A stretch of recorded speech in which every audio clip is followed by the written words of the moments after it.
नमस्कार, आप देख रहे हैं न्यूज 18 इंडिया में। हूं आपके साथ शिवानी पांडे। प्रधानमंत्री नरेंद्र मोदी रोम और ग्लासगो में 5 दिनों का दौरा पूरा करके भारत के लिए रवाना हुए और ग्लासगो से विदा लेने से पहले प्रधानमंत्री ने वहां रह रहे भारतीय लोगों से मुलाकात की। लोगों ने प्रधानमंत्री को प्यार दिया तो पीएम मोदी ने भी अपनापन जताने में कोई कसर नहीं छोड़ी, जिसके लिए पीएम मोदी ग्लासगो में रहने वाले भारतीय मूल के लोगों से मिलने पहुंचे तो लोग ढोल नगाड़ों के साथ उनका स्वागत करते हुए नजर आए। इस पर पीएम मोदी भी पीछे नहीं रहे और लोगों का हौसला बढ़ाने के बाद खुद भी ढोल बजाने लगे। इस दौरान जो उत्साह लोगों में दिखा, वही उत्साह पीएम मोदी के चेहरे पर भी नजर आया। वो बच्चों से बेहद अपनेपन से मिले। कई मौकों पर बच्चों के साथ वो खुद भी बच्चे बने दिखे, जबकि एक बच्ची को उन्होंने अपनी गोद में भी लिया।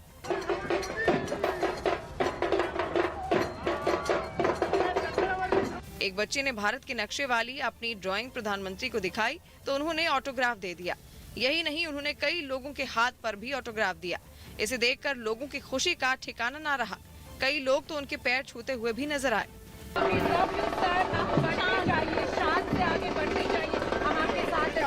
लोगों को पीएम का ये अंदाज इतना भाया कि वो उनके समर्थन में देश को याद करते हुए नारे लगाने लगे।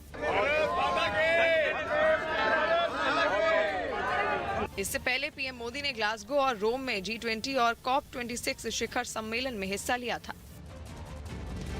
और ग्लासगो में पीएम मोदी ने मानवता के भविष्य को बचाने के लिए सूर्य के साथ चलने का मंत्र दिया। वहां पीएम मोदी ने एक कार्यक्रम में सौर ऊर्जा पर जोर देते हुए 1 सन 1 वर्ल्ड और 1 ग्रिड की बात कही।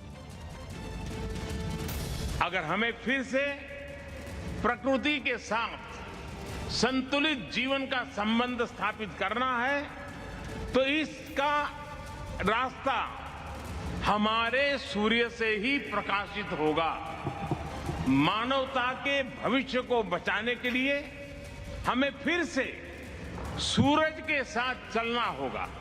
1 सन 1 वर्ल्ड 1 ग्रिड इसी चुनौती का हल है। एक वर्ल्ड वाइड ग्रिड से क्लीन एनर्जी हर जगह हर समय मिल पाएगी। इससे स्टोरेज की आवश्यकता भी कम होगी और सोलर प्रोजेक्ट्स की वायबिलिटी भी बढ़ेगी। और ग्लासगो में प्रधानमंत्री नरेंद्र मोदी ने इजरायल के प्रधानमंत्री के साथ दोनों देशों के आपसी मुद्दों पर बातचीत की। दोनों नेताओं के बीच हुई इस बातचीत से पहले दोनों नेताओं के गर्मजोशी से मिलने का वीडियो सामने आया।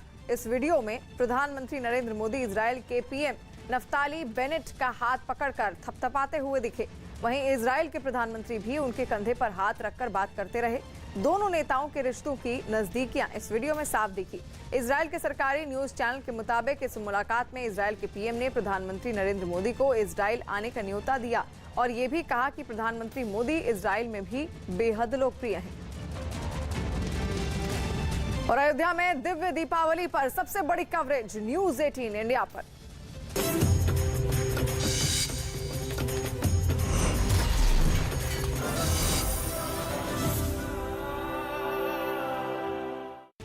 पाकिस्तान की जीत का जश्न मनाने वालों पर विवादास्पद बयान देने वाले बीजेपी नेता पर पार्टी ने कार्रवाई की। T20 वर्ल्ड कप में पाकिस्तान की जीत का जश्न मनाने वालों पर विवादास्पद बयान देने के मामले में बीजेपी नेता विक्रम रंधावा पर जम्मू कश्मीर पुलिस ने FIR दर्ज कर दी। उन पर धार्मिक भावनाओं को ठेस पहुंचाने का आरोप लगा। इनकी नागरिकता भी कैंसिल करो और इनको मार मार के इनकी खाल उधेड़ दो, खाल। रंधावा ने अपने बयान में जिस भाषा का इस्तेमाल किया उस पर नेशनल कॉन्फ्रेंस ने उनसे माफी की मांग की। अगर ये माफी नहीं मांगते तो नेशनल कॉन्फ्रेंस को सड़कों पे और कोर्ट में ले जाएगी। मामले ने तूल पकड़ा तो बीजेपी ने उनसे सफाई मांग ली। साथ ही पार्टी के सभी पदों और जिम्मेदारियों से उनको हटा दिया गया। जिन शब्दों का उन्होंने प्रयोग किया है उस पर FIR भी हुई है और पार्टी ने भी एक्शन लिया। T20 वर्ल्ड कप में इंग्लैंड ने श्रीलंका को 26 रन से हराकर लगातार चौथी जीत हासिल की। इसी के साथ इंग्लैंड ने सेमीफाइनल में जगह बना ली। दिवाली से पहले बद्रीनाथ धाम को रंग बिरंगे फूलों से सजाया गया। वहां हर साल देश भर से श्रद्धालु दीपोत्सव मनाने पहुंचते हैं। दक्षिणी अमेरिकी देश गयाना ने भी भारत की कोवैक्सीन को मंजूरी दे दी। इसके बाद भारत के लोग बिना किसी रोक टोक के वहां की यात्रा कर सकेंगे। हिमाचल प्रदेश उपचुनाव में कांग्रेस ने बीजेपी को तगड़ा झटका दिया। कांग्रेस ने मंडी लोकसभा सीट समेत राज्य की 3 विधानसभा सीटों पर भी जीत दर्ज की, जिसके बाद कांग्रेस कार्यकर्ताओं की खुशी का कोई ठिकाना नहीं रहा। मंडी से सामने आई तस्वीरों में कांग्रेस उम्मीदवार प्रतिभा सिंह की जीत के बाद कांग्रेस के कई कार्यकर्ता सड़कों पर उतरकर जश्न में डूबे दिखे। पार्टी के झंडे लहराते हुए उन्होंने कांग्रेस के समर्थन में खूब नारे भी लगाए। हमीरपुर का नजारा भी कमोबेश मंडी ही जैसा दिखा। वहां कांग्रेस के कई समर्थक अपने घरों से बाहर निकले और एक जगह जमा होकर आतिशबाजी की। इन लोगों ने एक दूसरे को मिठाइयां खिलाकर कांग्रेस की जीत की खुशी का इजहार किया। इसी बीच हिमाचल प्रदेश के कांग्रेस प्रभारी राजीव शुक्ल भी सामने आए और पार्टी की इस जीत के लिए राज्य के लोगों का शुक्रिया अदा किया। कि बदलाव के संकेत हैं, मुझे लगता है कि इसका असर आएगा। मैं हिमाचल की जनता को धन्यवाद देना चाहता हूं। वहीं हिमाचल प्रदेश के मुख्यमंत्री जयराम ठाकुर ने इस हार की जिम्मेदारी ली और जीते हुए कांग्रेस उम्मीदवारों को बधाइयां दी। लेकिन हिमाचल प्रदेश उपचुनाव में कांग्रेस की इस जीत से सत्ताधारी बीजेपी को बड़ा झटका लगा। वहां उसे 1 लोकसभा और 3 विधानसभा सीटों पर हार झेलनी पड़ी। न्यूज 18 के चमन फलानिया की रिपोर्ट है कि मंडी लोकसभा सीट के उपचुनाव में कांग्रेस प्रत्याशी और पूर्व मुख्यमंत्री वीरभद्र सिंह की पत्नी प्रतिभा सिंह ने बीजेपी उम्मीदवार खुशहाल ठाकुर को हराया। ये सीट पहले बीजेपी के पास थी और पार्टी सांसद रामस्वरूप के निधन के बाद खाली हुई थी। इसी तरह जुब्बल कोटखाई विधानसभा सीट भी कांग्रेस ने बीजेपी से छीन ली और उसके प्रत्याशी रोहित ठाकुर ने बड़ी जीत दर्ज की। इस सीट पर बीजेपी उम्मीदवार नीलम शराय अपनी जमानत तक नहीं बचा पाई।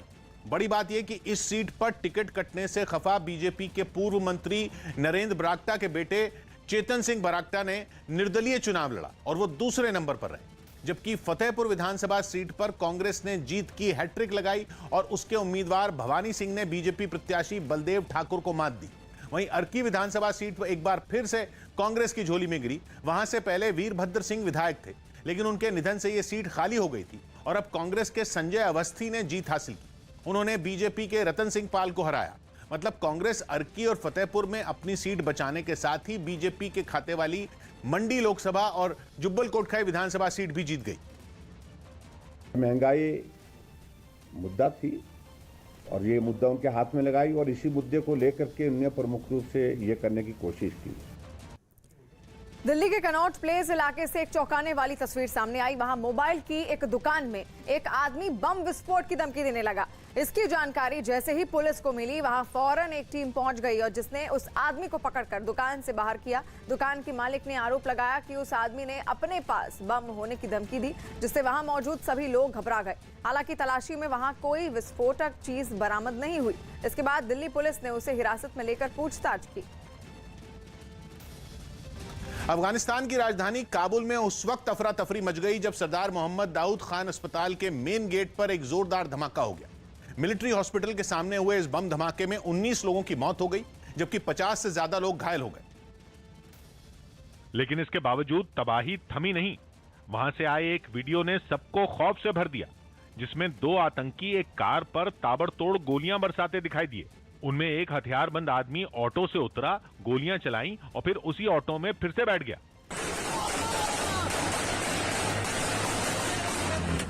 इस हमले के बाद वहां दूसरा धमाका हुआ और धुआं उठता दिखाई दिया, जबकि गोलियों की आवाज भी लगातार आती रही।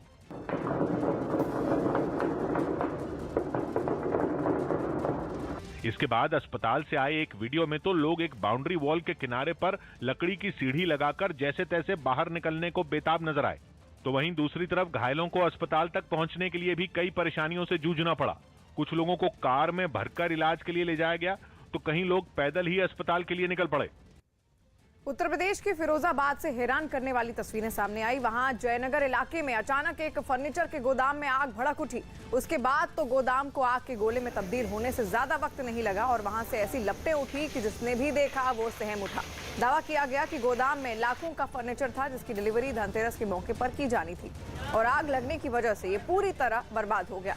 हालांकि इसे बुझाने के लिए दमकल की कुछ गाड़ियां पहुंची, लेकिन तब तक गोदाम पूरी तरह जलकर राख हो चुका था और बाद में करीब 2 घंटे की कड़ी मशक्कत के बाद इस आग पर काबू पाया गया।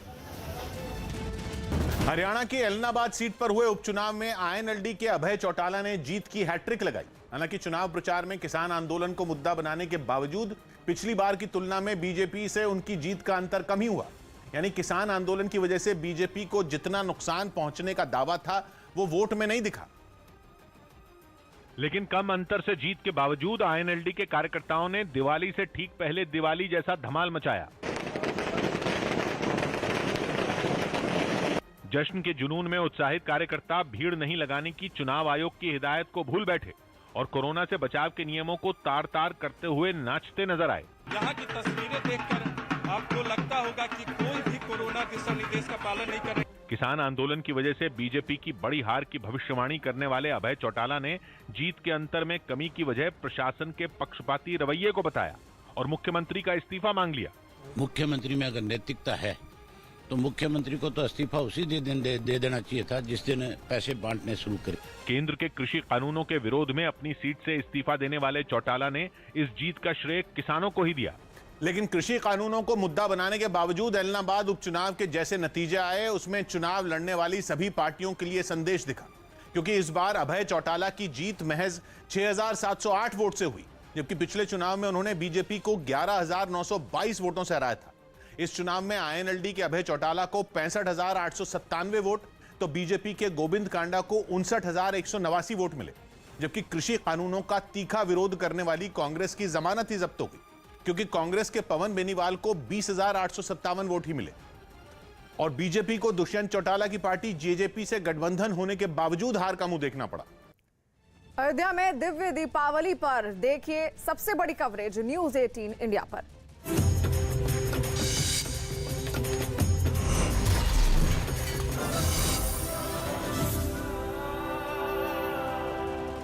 दादरा और नगर हवेली लोकसभा सीट पर हुए उपचुनाव में जीत दर्ज करने के साथ ही यहां शिवसेना ने महाराष्ट्र के बाहर पहली बार कोई बड़ी चुनावी जीत हासिल की है, जिसमें शिवसेना उम्मीदवार कलाबेन डेलकर ने बीजेपी उम्मीदवार महेश गामित को 51,300 वोटों से हराया। ये सीट निर्दलीय सांसद मोहन डेलकर की संदिग्ध हालत में मौत के बाद खाली हुई थी, जिसके लिए दादरा और नगर हवेली के प्रशासक प्रफुल्ल पटेल के खिलाफ खुदकुशी के लिए उकसाने का मामला दर्ज हुआ था, जिसके बाद शिवसेना ने मोहन डेलकर की पत्नी को ही टिकट देकर मैदान में उतार दिया।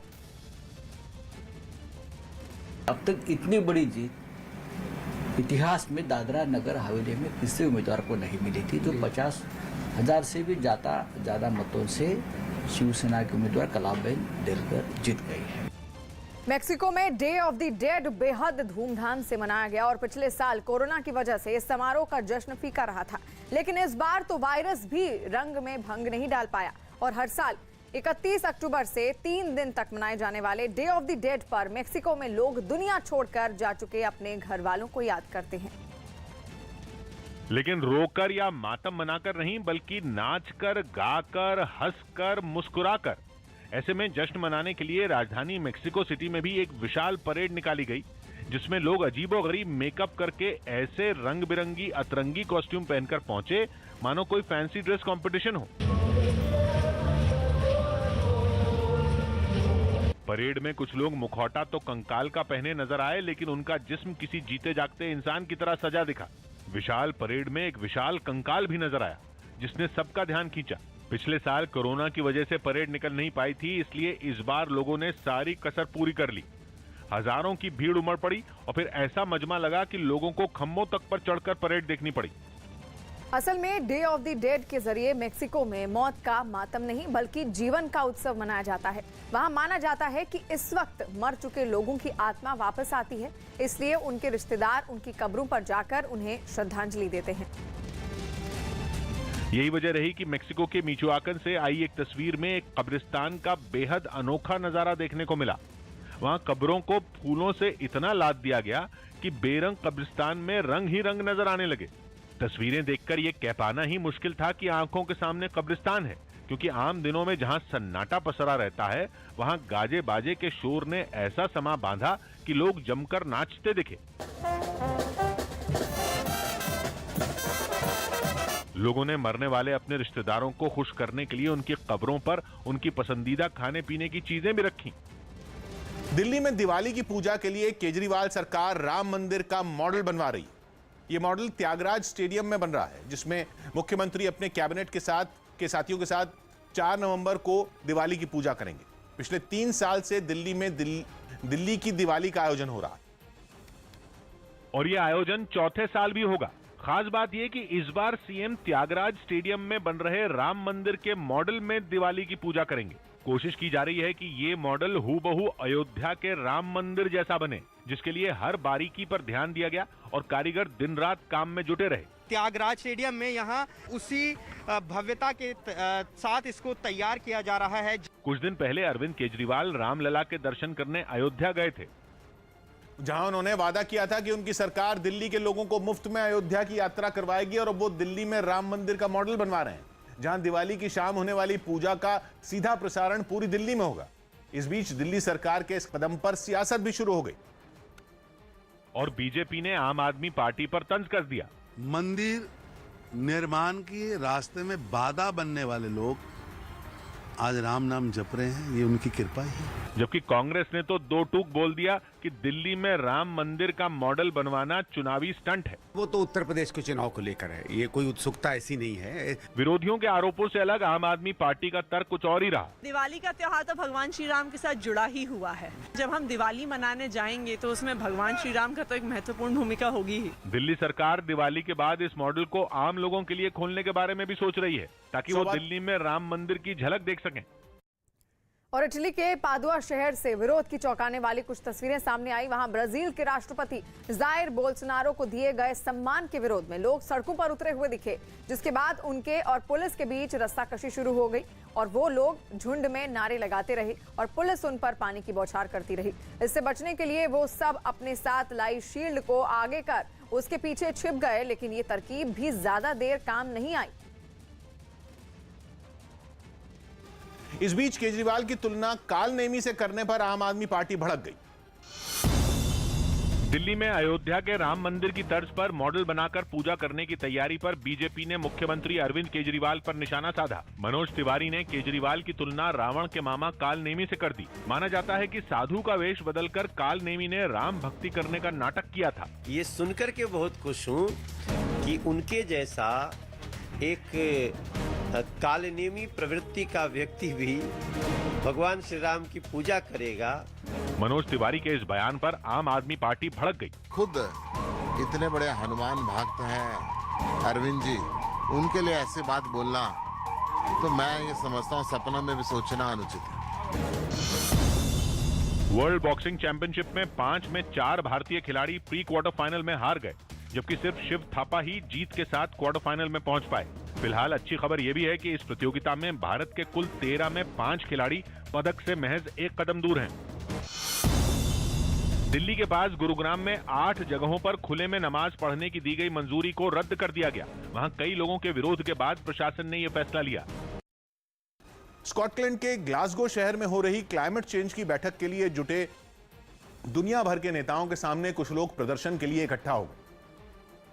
फ्राइडे फॉर फ्यूचर नाम की संस्था के सदस्यों ने यहां बैठक में हिस्सा लेने वाले नेताओं को ग्लोबल वार्मिंग और क्लाइमेट चेंज पर ठोस फैसले लेने की नसीहत दी, जिसके लिए वहां बड़ी तादाद में लोग नारे लगाते दिखाई दिए। इन लोगों ने अपने हाथों में कई बैनर और पोस्टर थामे, जिनमें लिखा था वी आर वॉचिंग यू, यानी आपकी इस बैठक पर हमारी नजर है। Our eyes are on the COP26. Don't let us down. यहाँ मौजूद लोगों ने बैठक में हिस्सा लेने आए नेताओं से क्लाइमेट चेंज के बारे में जल्द से जल्द फैसले लेने और उन पर अमल करने की अपील की। उनका कहना था कि अगर वादे किए जाएं तो फिर उन्हें निभाया भी जाना चाहिए। चीन में एक सरकारी आदेश के बाद अफरा तफरी का माहौल है। वहां हर तरफ हड़कंप मचा हुआ है और चावल, तेल, नमक जैसी खाने पीने की चीजें जमा करने के लिए मारामारी मच गई है। वहां के सोशल मीडिया पर भी लोगों के बीच दहशत का माहौल है, क्योंकि चीन की सरकार ने लोगों को सर्दियों से पहले रोजमर्रा की जरूरत की चीजें और स्टॉक रखने को कहा गया है। बाकायदा उसकी कॉमर्स मिनिस्ट्री ने नोटिस भी जारी किया है, जिसमें ये साफ लिखा है कि इमरजेंसी की सूरत में लोग अपने घरों में सारा सामान पहले ही रख लें ताकि बाद में कोई दिक्कत ना हो। लेकिन क्यों? इसकी वजह चीन ने नहीं बताई। अब अनुमान लगाए जा रहे हैं कि या तो चीन में कोरोना का बहुत बड़ा विस्फोट हो चुका है, जिससे निपटने के लिए वहां पिछले साल वुहान के जैसे बेहद सख्त लॉकडाउन लगाया जाएगा, या फिर चीन अलग ही खिचड़ी पका रहा है। माना जा रहा है कि वो ताइवान को अपने नक्शे में मिलाने के लिए उस पर हमला करने की फिराक में है। और वैसे भी हाल ही में चीन के मीडिया ने भी लोगों के लिए अपने घरों में कुछ चीजें रखने की एक लिस्ट छापी थी, जिसमें रेडियो और फ्लैशलाइट यानी कि टॉर्च खासतौर पर लोगों को रखने को कहा गया था। न्यूजीलैंड के उत्तरी और दक्षिणी द्वीप को अलग करने वाले कुक स्ट्रेट के ऊपर पहली बार इलेक्ट्रिक प्लेन उड़ाकर उसे पार करने का कारनामा किया गया। पिछली सदी में कुक स्ट्रेट के ऊपर पहला आम हवाई जहाज उड़ा था और 101 साल बाद समंदर के इस हिस्से के ऊपर बैटरी से चलने वाले विमान को उड़ाकर इको फ्रेंडली हवाई सफर की तरफ दुनिया का ध्यान खींचा गया, जिसके लिए पायलट और इलेक्ट्रिक एयर नाम की कंपनी के फाउंडर गैरी फ्रीडमैन पूरी तैयारी में जुटे दिखे और फिर छोटे से 2 सीटर इलेक्ट्रिक प्लेन में इतिहास बनाने के लिए रवाना हो गए। विमान न्यूजीलैंड के दक्षिणी द्वीप से उड़ा और कुक स्ट्रेट को पार करके उत्तरी द्वीप में राजधानी वेलिंगटन में लैंड कर गया। महज 40 मिनट के सफर ने फ्रीडमैन को हीरो बना दिया। माना जा रहा है कि 78 किलोमीटर की दूरी तय करके इलेक्ट्रिक प्लेन ने खुले पानी के ऊपर दुनिया की सबसे लंबी उड़ान भरी। और अयोध्या में दिव्य दीपावली पर सबसे बड़ी कवरेज न्यूज 18 इंडिया पर।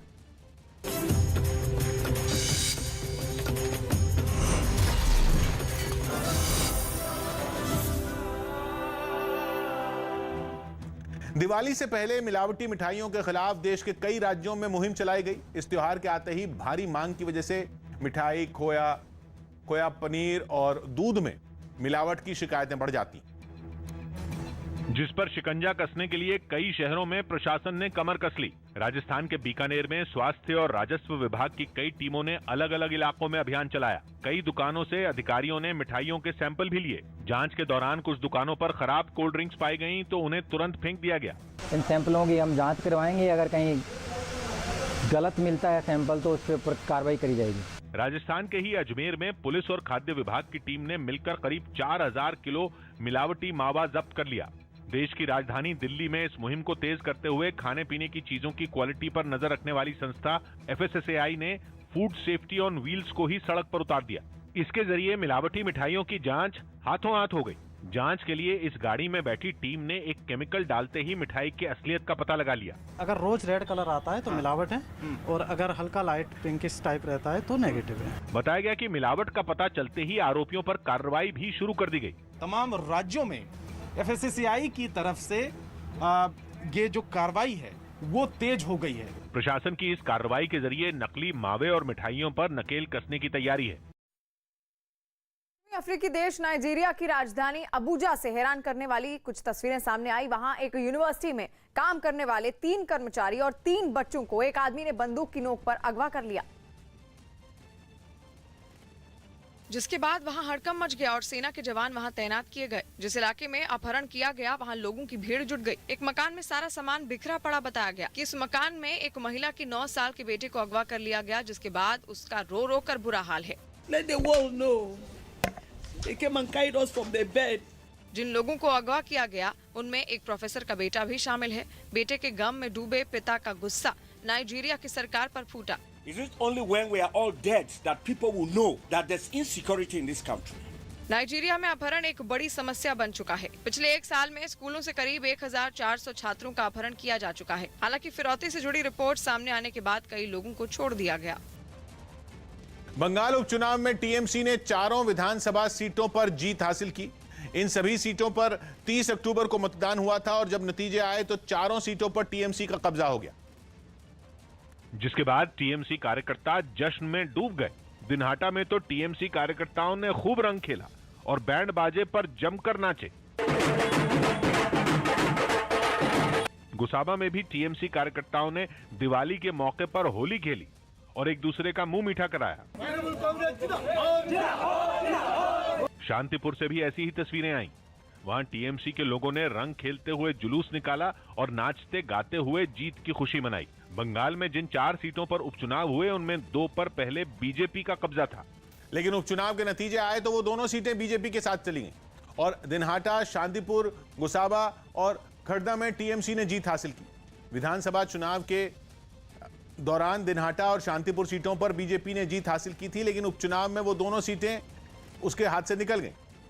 गंवानी पड़ी उसे। यही नहीं, 4 में 3 सीटों पर तो बीजेपी की जमानत तक जब्त हो गई। दिनहाटा में टीएमसी ने बीजेपी को 1.5 लाख से ज्यादा वोटों से हराया, तो वहीं खदड़ में जीत का अंतर करीब 93,000 वोट रहा, जबकि गोसाबा में टीएमसी करीब 1.5 लाख वोटों से जीती। वहीं शांतिपुर में टीएमसी करीब 64,000 वोटों से जीती, जिसके बाद मुख्यमंत्री ममता बनर्जी ने अपनी पार्टी के जीतने वाले चारों उम्मीदवारों को बधाई दी। ममता बनर्जी ने नतीजों के ऐलान के बाद एक ट्वीट किया और इस जीत को नफरत की राजनीति पर विकास और एकता की जीत बताया। ये जीत वाज एक्सपेक्टेड। हम अच्छा से चुनाव लड़े, अच्छा से जीते। लेकिन बीजेपी ने आरोप लगाया कि उपचुनाव के दौरान गुंडागर्दी हुई, इसलिए नतीजे उसके पक्ष में नहीं आए। उनकी 1 लाख की जीत हो, 2 लाख की जीत हो, चुनाव नहीं है वहाँ पोलिंग बूथ पे कब्जा है, वो सीट छीनते हैं। बंगाल उपचुनाव में 4 सीटें जीतने के बाद टीएमसी की विधानसभा में 294 में 217 सीटें हो गई हैं।